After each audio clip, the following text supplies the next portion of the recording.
to Immunity Group Australia, episode 1.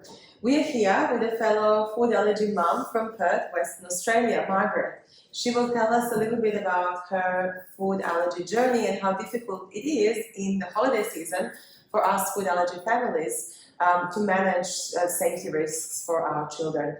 Welcome to Sydney, Margaret. Thank you. How has your experience in Sydney been so far? It's been great. We're staying with great people, very accommodating, and they understand our child's allergy, and it's been really wonderful.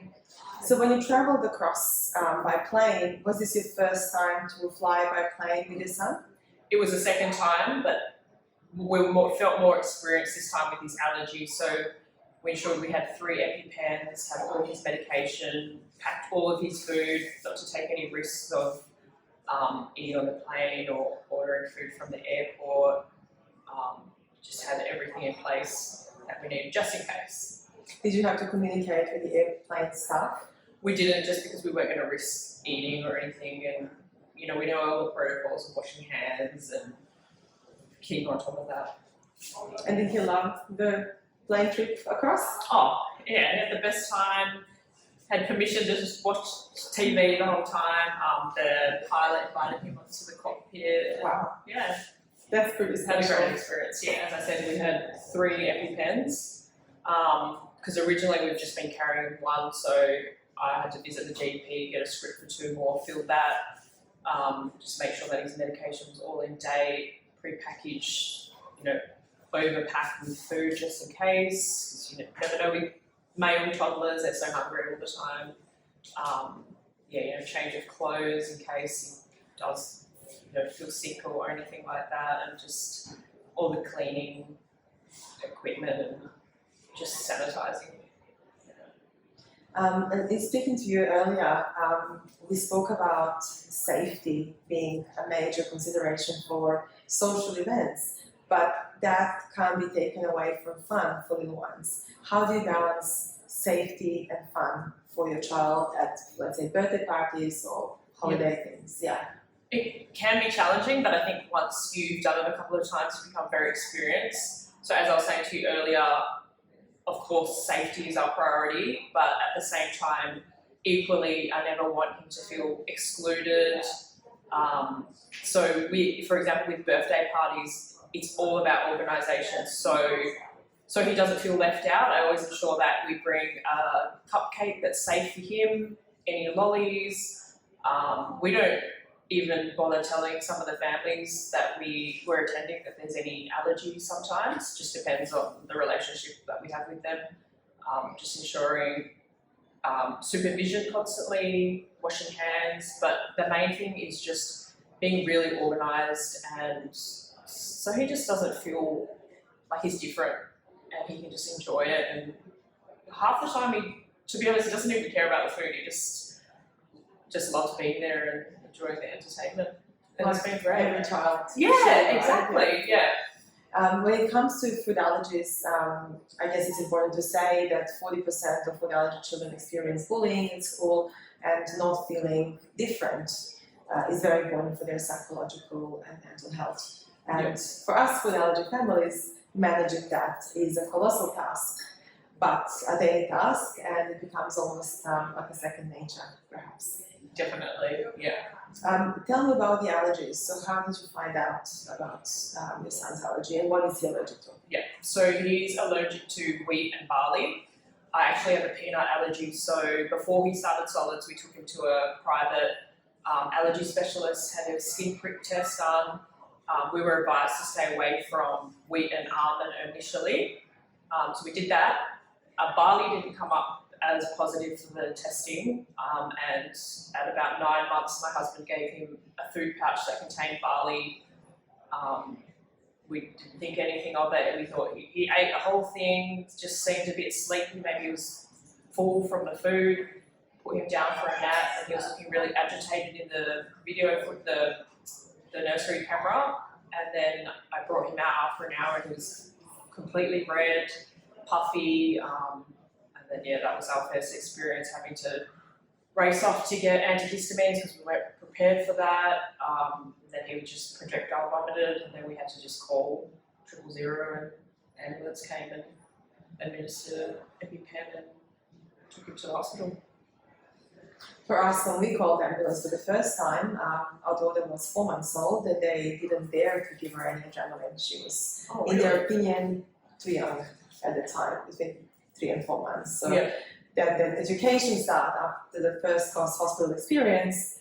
You start learning all about, that symptom, the possibly blood in the fluid was connected with a food allergy. It kind of all comes together. But for your second pregnancy, do you think you're doing something different now compared to before? To be honest, the first time I was very conscious of it as well. So I was taking probiotics, probably not very conscious of my diet. But this time, same thing, taking probiotics. But maybe the approach that I'll have that will be different is when we introduce solids, to introduce the allergens early, and just feel like we have all the knowledge in case if something does go wrong, we know what to do. So don't let fear stop us or prevent us from introducing the allergens early. Yeah. Definitely, it's one of the recommendations worldwide now for early allergen introduction. Yeah. It is quite important for us as food allergy families to highlight the role of providers of care, whether it's school or childcare providers or anybody really who guarantees for the safety of your child.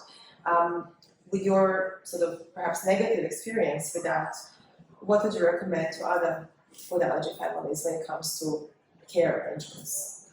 That's a bit of a challenging question for us because we've had 2 negative experiences at daycare. So initially I want to say don't send your children to daycare if you know that they're anaphylactic to something. Even with all the meetings and the protocols in place, all the systems, it still didn't work for us. So it failed us. So I don't have recommendations at this stage with daycares, but since that experience we've had to make different decisions of where we'll send our son to school. So we've opted to send him to a private school that has a health centre on campus, and so far our experience has been amazing. They're so proactive, communication is next level, they're just very aware and reassuring, and you can see a completely different experience to daycare. Yeah, no, thank you for sharing that. It's very difficult when we as parents feel that the providers have failed our children, and we have to become advocates for them and for the systemic change as well. In your conversations earlier, we spoke about sometimes feeling misunderstood by the care providers, such as allergists themselves. Why did you feel that way? I think what happens is when you're dealing with medical professionals, they do it day in and day out, so they kind of take the emotion out of it.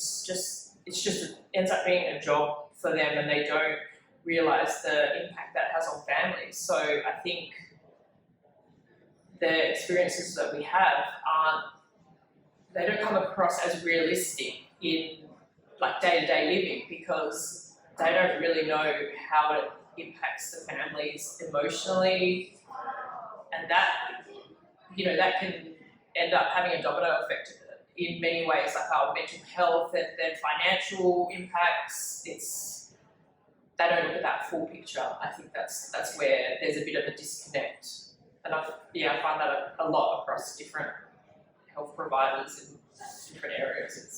It's challenging. And there was a conversation about possibly going to America to try and undertake a treatment. What would you say if somebody was to question that and say, well, why would you pay all that money to go and lick a little bit of, let's say, peanut flour? Yeah. What would you respond to that question? I would say you don't know what it feels like to nearly lose your 2-year-old, so you're going to do whatever it takes to keep your child safe. To not have to go through that experience again.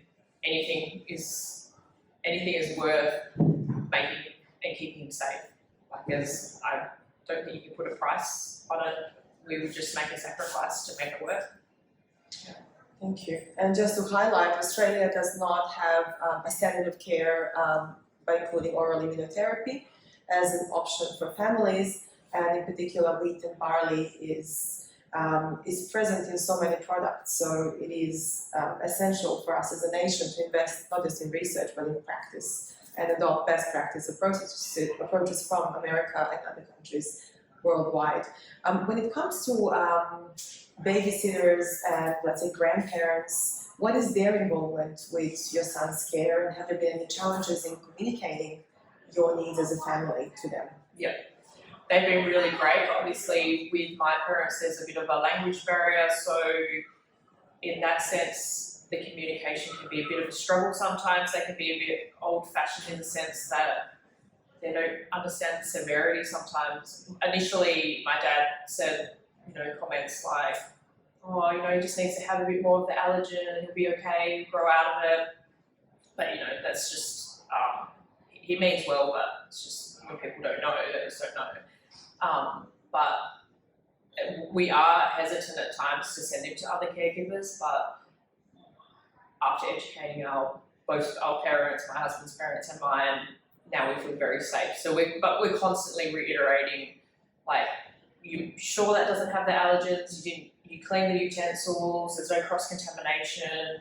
So I think even educating them, you just have to keep repeating, keep that education up, because people become complacent because they're not always living it day in and day out like us. So I think that that's really important, just to keep them up and just keep reminding them. Thank you.